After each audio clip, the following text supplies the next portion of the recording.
Hello বন্ধুরা, আমি মৈনাক চলে এলাম নতুন একটা ভিডিওতে। আজকে এই ভিডিওতে রিভিউ করব হইচইয়ের আপকামিং অরিজিনাল টিভি সিরিজ, সেটা হচ্ছে আতঙ্ক, যা লিড চরিত্রে আমরা দেখতে পাবো সৌমিত্রিষাকে। তো এটা ট্রেলার গতকাল রাত্রিবেলাতেই আপলোড করা হয়। তো গতকাল আমি রাত্রিবেলায় বাড়িতে ছিলাম না, তাই আমার আর রিভিউ করা হয়নি। তাই মনে হলো আজকের এই ভিডিওতে, সকালের প্রথম ভিডিওতেই আতঙ্ক নিয়ে কথা বলি।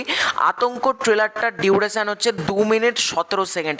কেমন লাগলো ট্রেলারটা সেটা নিয়ে কথা বলবো। তার আগে ছোট্ট অনুরোধ করব, তোমাদের যদি ভিডিওটা ভালো লাগে ভিডিওতে একটা লাইক করো, কমেন্ট করো। চ্যানেলে প্রথমবার হয়ে থাকলে চ্যানেলটাকে অতি অবশ্যই কিন্তু আগে সাবস্ক্রাইব করে দাও। এই ট্রেলারটা যেভাবে স্টার্ট হচ্ছে সেটা হচ্ছে সৌমিত্রিষার চরিত্রটা, অর্থাৎ পূর্বা, সে বিয়ে হওয়ার পর আসছে এবং এই ভট্টাচার্য যে বাড়িতে, সেই বাড়িতে এমন কিছু ঘটনা ঘটছে তার সাথে, সেটার ওপর বেস করে এটার গল্প হতে চলেছে। এবং এই জন্য সৌমিত্রিষার চরিত্রটা অর্থাৎ পূর্বা, সে প্রচণ্ড বেশি আতঙ্কিত হয়ে যাচ্ছে। এইখান থেকেই কিন্তু সিরিজটার নাম হচ্ছে আতঙ্ক।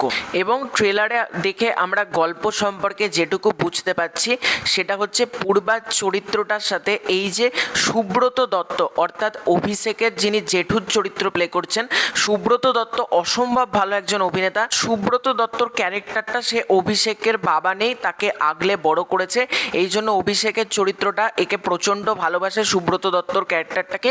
এবার সুব্রত দত্তর ক্যারেক্টারটা সৌমিত্রিষার সাথে এমন কিছু কাজ করে, কাইন্ড অফ আর রেপ কাইন্ড অফ কিছু হতে পারে, এটা গল্পের অ্যাঙ্গেল। এবার এমন কিছু কাজকর্ম করে যে কারণে কিন্তু সৌমিত্রিষা প্রচণ্ড আতঙ্ক, তার প্রচণ্ড সে ভয় পায় এবং সে কোর্টে যাওয়ার চেষ্টা করে, সে থানায় কমপ্লেন লিখতে চেষ্টা করে, কিন্তু তার বাড়ির লোক অর্থাৎ অভিষেক থেকে শুরু করে সবাই কিন্তু তাকে আটকানোর চেষ্টা করে এবং আলটিমেটলি তাদের সংসার ভেঙে যায়।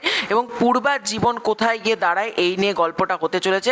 বেশ ইন্টারেস্টিং কিন্তু, মানে ক্রাইম করেছে হয়তো সুব্রত দত্তর চরিত্রটা, তাকে সে যেহেতু এতদিন পর্যন্ত ভালো ব্যবহার করেছে, তার পাশেই কিন্তু পুরো পরিবার দাঁড়িয়েছে এবং সৌমিত্রিষা একা, অর্থাৎ পূর্বার চরিত্রটা একা কিভাবে এই অন্যায়ের বিরুদ্ধে লড়াই করবে, জাস্টিস কিভাবে পাবে, এটার উপর বেস করেই গল্পটা হতে চলেছে। ট্রেলার কাটিং থেকে শুরু করে ব্যাকগ্রাউন্ড স্কোরের ব্যবহার, কালার গ্রেডিং, সব কিছুই কিন্তু বেশ ভালো হয়েছে এবং ট্রেলারটা কিন্তু দেখতে প্রচণ্ড ভালো লাগছে। ব্যাকগ্রাউন্ড মিউজিক, সাউন্ড ডিজাইন যেভাবে করা হয়েছে বা যেরকম সৌমিত্রিষা ডায়লগ দিচ্ছে, দেখো এটা মনে হচ্ছে আবারও কিন্তু একটা কালরাত্রি লেভেলের কাজ হবে। কারণ হইচই দেখেছে কালরাত্রি কতটা সাকসেসফুল সিরিজ হচ্ছে হইচইতে, তারা কিন্তু দেখে নিয়েছে, সেই কারণে কিন্তু তারা এই কাজটা আবার করছে। এবং এই কাজের কনসেপ্ট থেকে শুরু করে এই কাজটা নিয়ে কিন্তু আমার আশা রয়েছে ডেফিনেটলি ভালো কিছু হবে। প্রতি বুধবার 6টা করে এপিসোড আপলোড করা হবে এবং গল্পটা বিশেষ করে প্রচণ্ড ইন্টারেস্টিং লাগছে এবং ট্রেলারটা কিন্তু অ্যাটলিস্ট একটা মানে একটা হাইপ দিতে পারছে অডিয়েন্সদের মধ্যে যে এই কাজটা দেখতে হবে। কিছু কিছু ট্রেলার হয় না, ট্রেলার দেখেই মনে হয় অডিয়েন্স কখন কাজটা আমরা দেখব, সেটার কিন্তু পুরোপুরি ফিলস দিচ্ছে এই ট্রেলারটা। তো তোমাদের কার কার কেমন লেগেছে আতঙ্ক ট্রেলার কমেন্ট করে জানিও। খুব শীঘ্রই দেখা হচ্ছে নতুন কোনো ভিডিওতে। চ্যানেলে প্রথমবার হয়ে থাকলে চ্যানেলকে সাবস্ক্রাইব করে দিও। Bye bye.